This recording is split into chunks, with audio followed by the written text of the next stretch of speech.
は小さくてもいつか大きく響かせるため転んで傷つきまた起き上がれば新しい景色が広がるから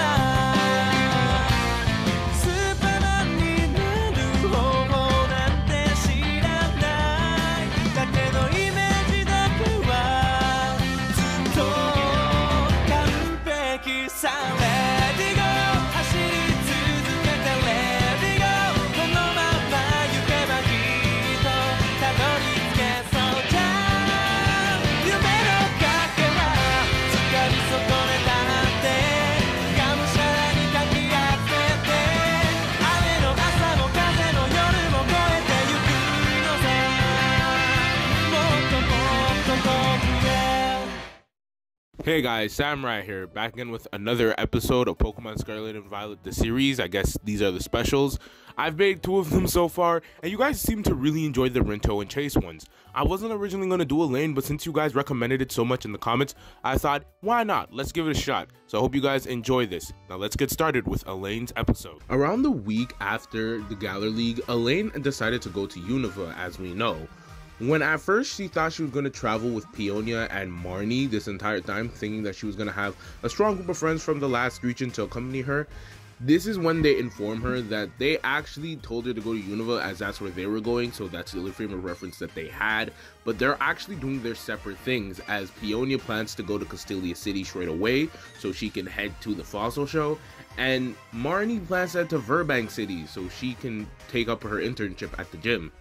Elaine has actually never been on her own when it comes to traveling. While she does have Eevee, so she's truly never alone, but again, her not knowing what the next couple of months of her life is going to be like worries her a lot, as she liked having a set path to follow, having an image in her head, knowing what is going to be holding in the future. She liked that idea, so this is truly like unnerving her. Now they go to a brief time in Postwick. This is probably like over the 2 months time period before they left. Over this time period, she thinks a lot, as when Nessa took them all to go shopping earlier in the last episode, as you saw, she was very distant from the group, and later that same day, they had a barbecue at the nighttime, and while they were doing some battles and she was facing Rinto in a battle, but she wasn't very much present within that time, as she loses the battle, and it felt like she wasn't really trying, as it felt like her mind was somewhere else during the entire fight. Ash noticing this over the past couple of days, but he chooses to say nothing as he doesn't think it's the right time or place. Around late at night, around the night, like the night of the barbecue, but like the night before they leave, everyone is fast asleep, and Elaine went for a walk alone in Postwick, thinking about her future and thinking about all the worst possibilities that could happen to her, and she's overthinking to a massive extent, and she's panicking a bit.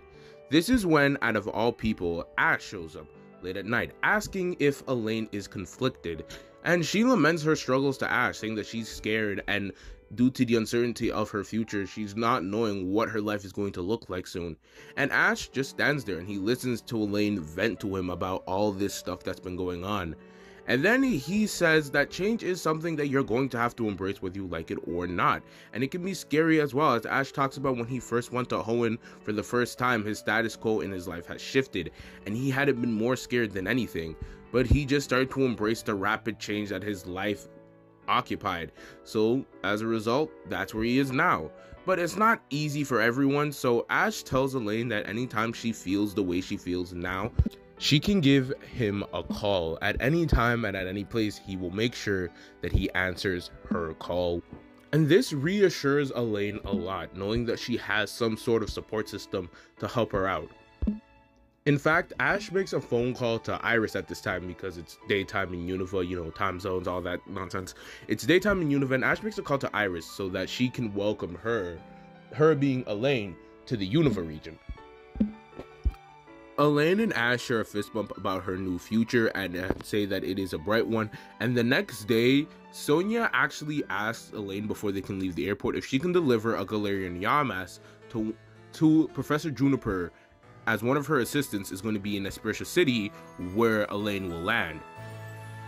This is where the episodes of the chase episode kind of take place, with her leaving her team with her parents, and she goes on the plane to Unova after she takes a risk with her emotions. If you watched the last episode, you know exactly what I'm talking about. Then her adventures in Unova can truly begin as she lands in the Spursha city in the morning, and she finally meets up with Iris, who welcomes her to the Unova region. She says that she can't stay long due to some Pokemon League business, but Professor Juniper's assistants will be waiting at the peak of Spursha city. And as Iris is about to leave, she gets challenged by quite the hot-headed young man. This hot-headed young man having blue hair, he chooses his Bouffalant, saying that it's his current strongest Pokemon, and he heard that the champion was in town, and he remembers seeing her final battle against Alder, so he's really excited to take her title. Iris, who is always ready to take on a challenger, regardless of who it is, sends out her new Gabite. Their battle is it's pretty quick, nothing crazy, but the blue-headed boy does lose, as he doesn't even have a single gym badge at this point. And Iris, realizing that she's gonna be late for a meeting, says she wishes the best wishes of Elaine and gives her good luck. Before Elaine can leave, she sees the blue-headed boy trying to cheer Bouffalant, as it's also depressed after its loss, and Elaine offers it a citrus berry, as she always tries to keep one with her, and the boy accepts it, and Bouffalant starts to cheer up almost immediately. The boy is beginning to relax, but this is when his Rotom phone alerts him that he's going to be late for something, and he realizes that if he's late, he's never going to hear the end of it. So he ends up leaving, but he thanks Elaine, and Elaine starts to make her way to the meeting point. She ends up meeting up with two people, one being a girl named Bianca, who is Professor Juniper's said assistant, who she gives the Yamask to, and the next girl being around Elaine's age, maybe a bit younger, being Rosa. Rosa doesn't pay much attention to Elaine first, as she kind of just looks like a generic girl, like no one worth a Rosa's time apparently. And this is when the same hot-headed boy from earlier makes his reappearance, saying that he wanted to check up on his little sister in the hospital, and that Rosa didn't, and Rosa basically lets him have it. She basically vents that this was one of the most important days of both of their lives, but she finally finishes, and she tells Bianca that everyone is here. This is when the hot-headed boy finally introduces himself as Hugh, and the upstart over there as Rosa to Elaine. Elaine introduces herself as Elaine as such, and this is when Bianca can finally introduce herself as Bianca. She also sells Elaine, saying that Elaine actually came from the Galar region, and she actually made it pretty far into the illustrious Galar League, making it to the quarterfinals, which this does get Rosa's attention, as she knows how hard it can be to make it to that tournament. Hugh asks if it's finally time for their starters, and she says it's better late than never, and she finally sends out the starters of the Unova region, being Snivy, Tepig, and Oshawott. Since Rosa was here first, she gets to make the first pick, and she finds only one starter to be worthy of her, this being Snivy, who clicks with her instantly. Elaine is next, and this is a gift from Professor Juniper after delivering this Pokemon to her. She notices that the fire starter is hiding behind Bianca, this being Tepig, and Elaine, relating to this on a whole nother level, gets on Tepig's level and asks if they can team up. Tepig taking a minute to respond, it agrees, and now Elaine has her new Pokemon. This leaves an Oshawott who is pretty hot-headed, and it's left, and it gets pretty mad, and Hugh decides to choose it, with everyone agreeing that knowing these two, it's a match made in heaven, and even Elaine, who's only known these two for 2 seconds, can realize that they're going to be a pretty good team. This is when you can hear a trainer yelling that he's finally here. This gives Elaine flashbacks to the way Chase would be late for class, but this young man reveals himself to be Nate, as he has a bit of a country accent, but he's not here to get a starter, but he's here to get registered as a Pokemon trainer. As he and Hugh have a fist bump, he finally locks eyes with Elaine's Eevee and Tepig, and then he says that he's a pretty big fan of her, as her wins at the Galar League were incredibly impressive for a new trainer, and she went decently far against Lucas, who only used 4 Pokemon, which is pretty impressive for a newbie. This starts to annoy Rosa, who's, again, the number 1 in this small town, and she challenges Elaine to a battle, and she says that she's the number 1 trainer in Unova, obviously unofficially of course, but Elaine sends out her Tepig and Rosa goes with Snivy. Their bout begins and is pretty physical at first, with both Pokemon using tackle attacks.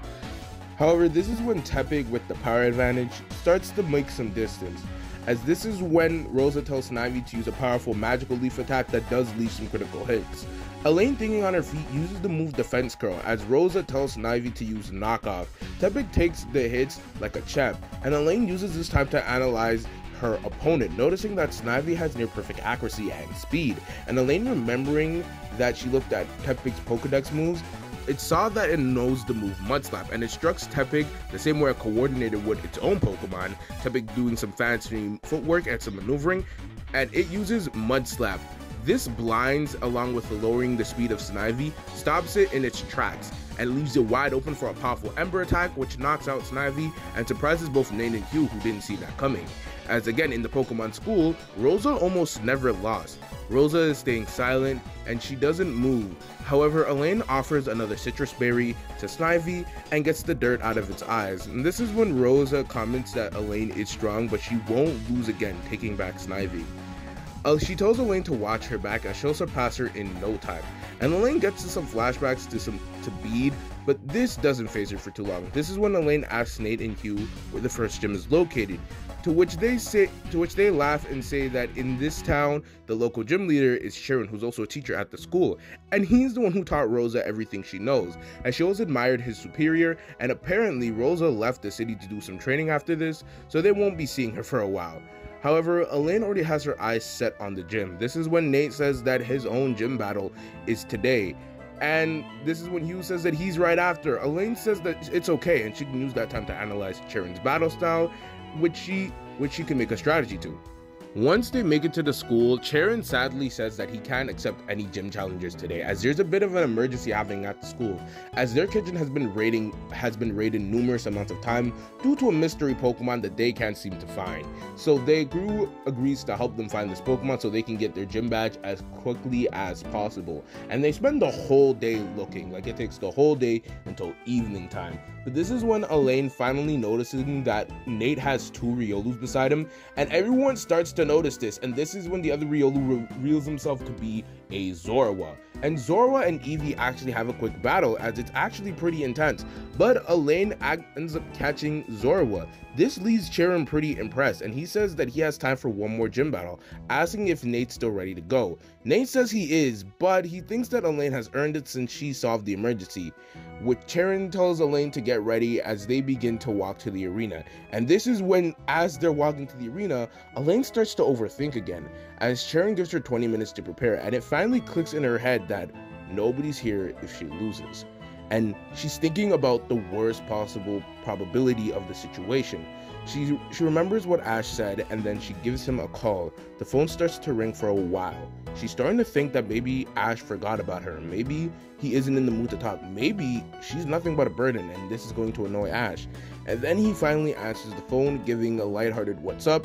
asking how she's doing, what she needs, and Elaine basically talks about how she feels completely in over her head, and Ash listens and responds with this, saying that her loss doesn't invalidate her, and it's natural for everyone to think of those things before going into a big battle.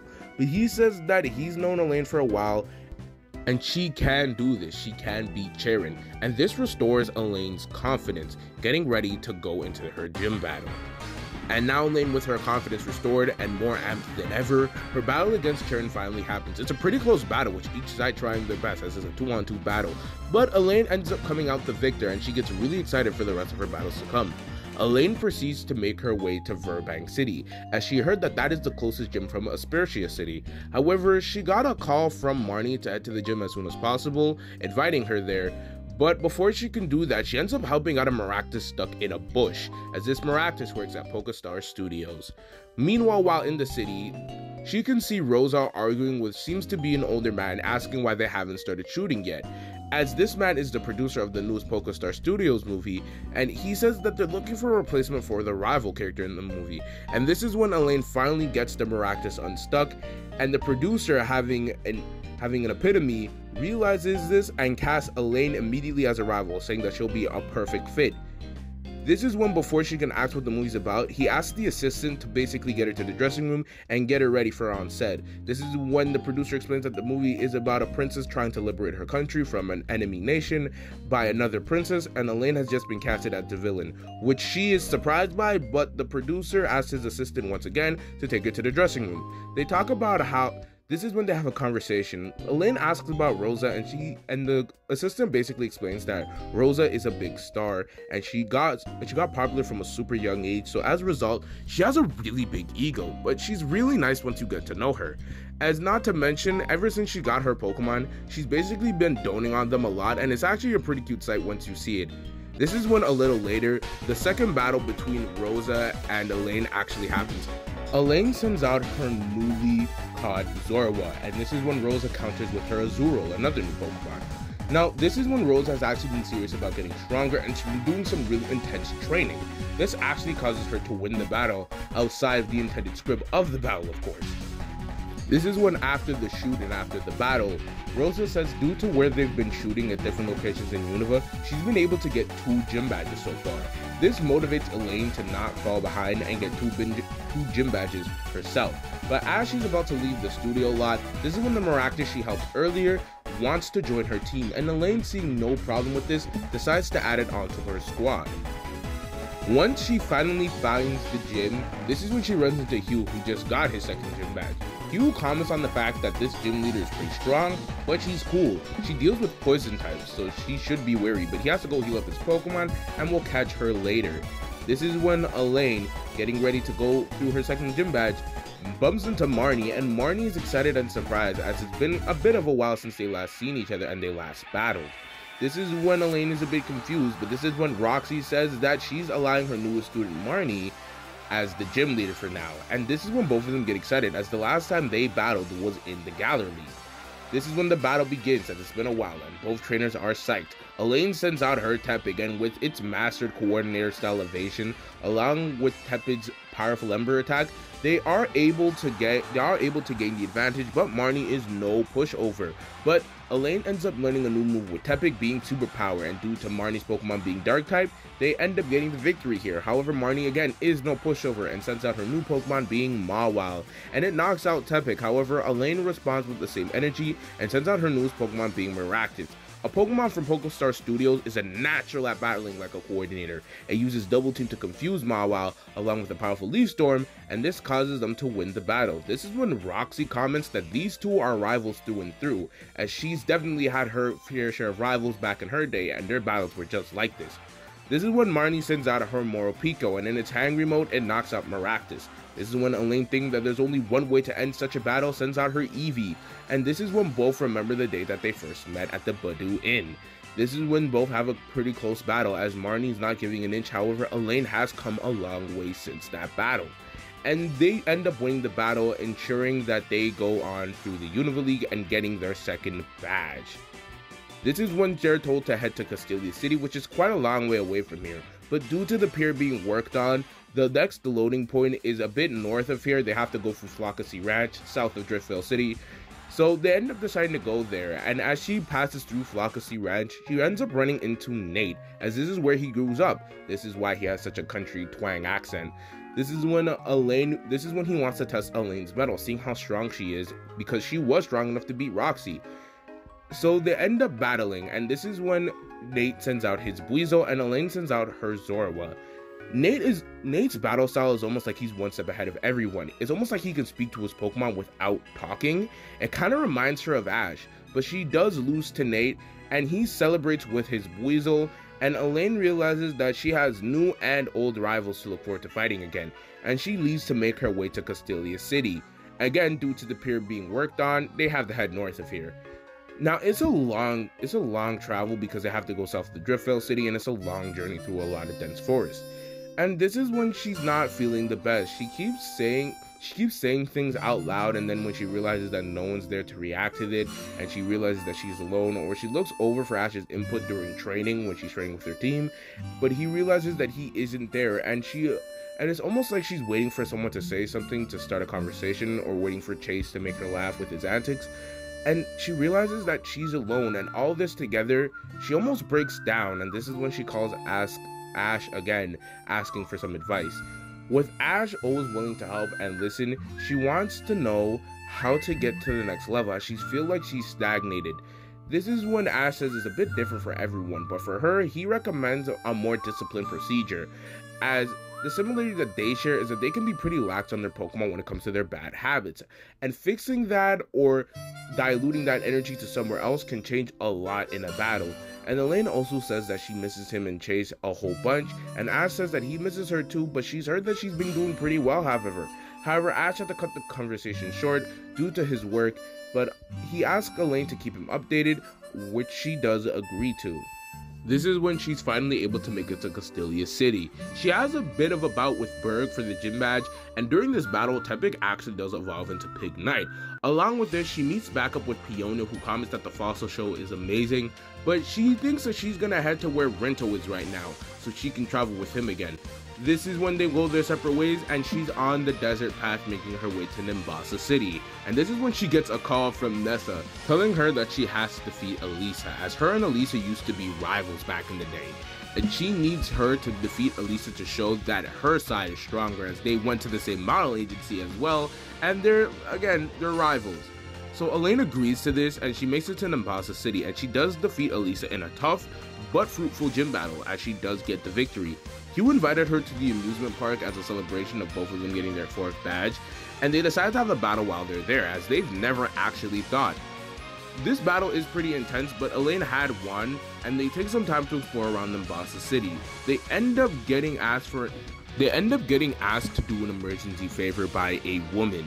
This woman immediately pulls them into a building, and she dresses their Pokemon up, saying to just follow everyone else's lead, and hopefully everything will work out. And this is when, before each of them know it, they're in a Pokemon musical with a Delphox. But the show was definitely one to remember for those watching, and this is when, after the show, the woman finally reveals herself to be a Pokemon choreographer named Serena. And then it clicks in Elaine's head, as before she got pulled into the room, she recognized the girl from somewhere. It's Serena from the Hoenn Grand Festival. She watched this Grand Festival right before she went on her journey, so she's pretty amazed to see Serena here of all places, and this is when Serena recognizes her as Elaine. At first, Elaine is confused on how Serena knows her, but this is when Serena says that she got told about Elaine from Ash, as during Ash's Galar journey, he did talk to some of his previous companions about Chase and Elaine, saying that he was really proud of them and strides they made so far. This is when both girls start to laugh and tell stories about the times that they traveled with Ash together, and just funny stories in general, as they instantly click as friends. This is when Hugh says that he's gonna go do some training, but he wishes Elaine the best of luck, and Elaine says her farewells.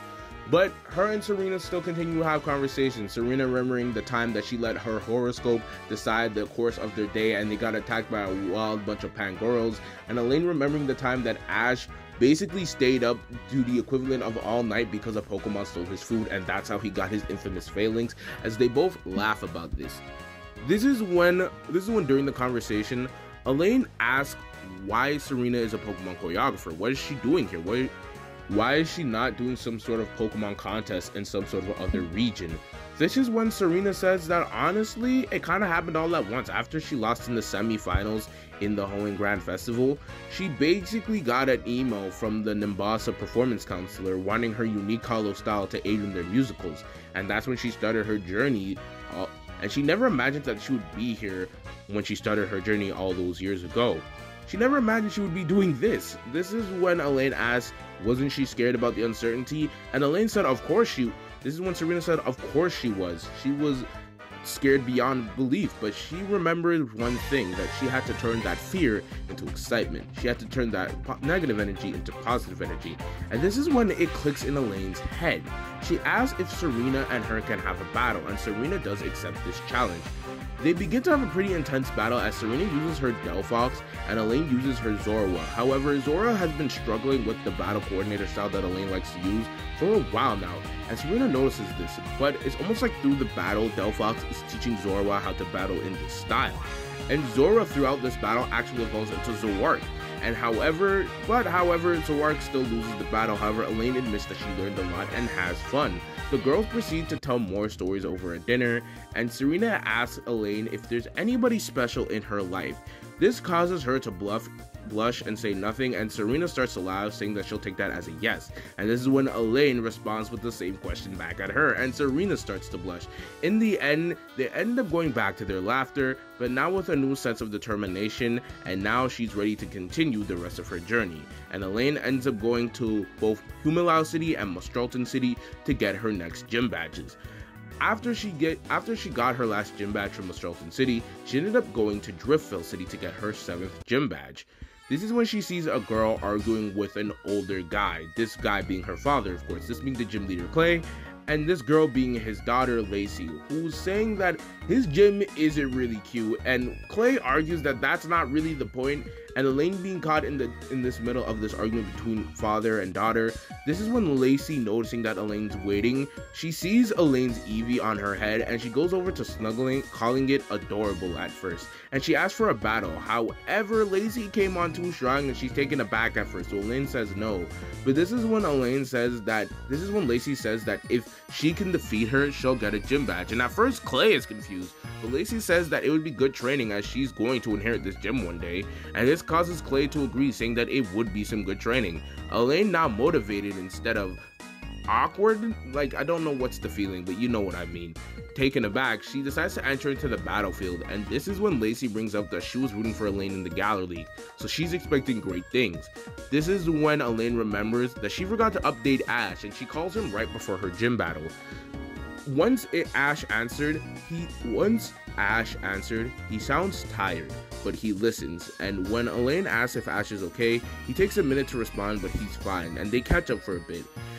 Ash wishing her the best of luck, and he hangs up, and Elaine says that Ash felt off, like he was tired, but not in a lack of energy way, but in a different kind of way, like he was mentally exhausted.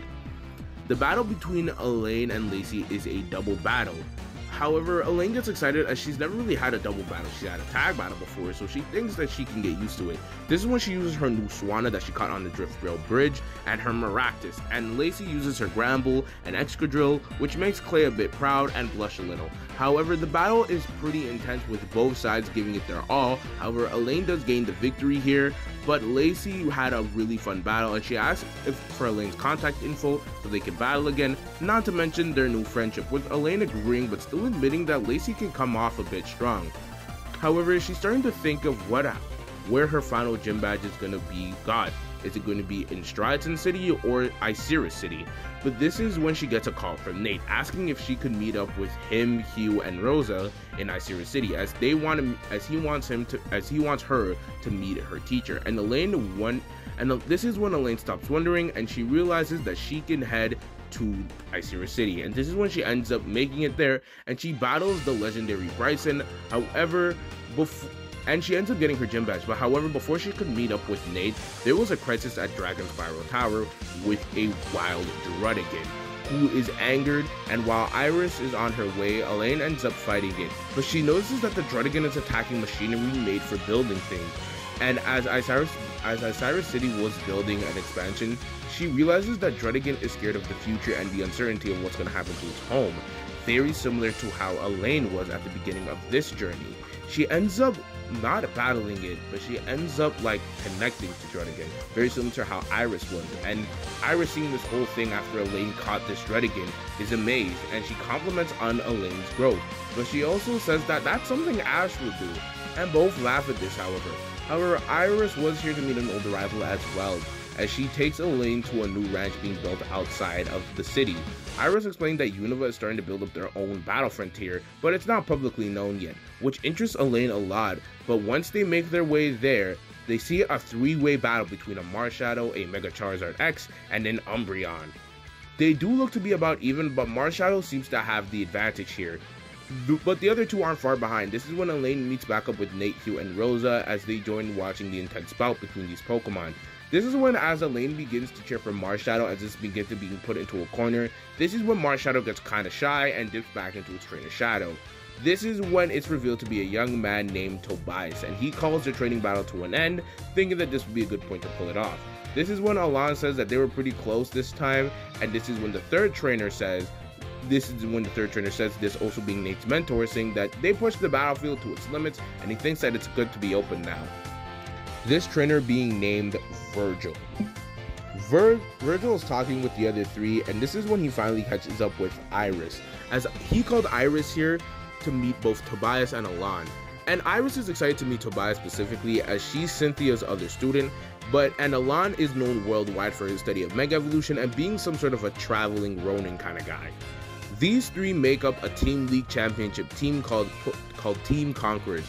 They just finished winning the Team League champion, and they did have a fourth member of the team, but she took an offer somewhere else. But Virgil also introduces him to a student named Nate. Due to him growing up around Pokemon in the Fluxy Ranch in such a physical way, the way he battles is super unique and powerful, very similar to Iris.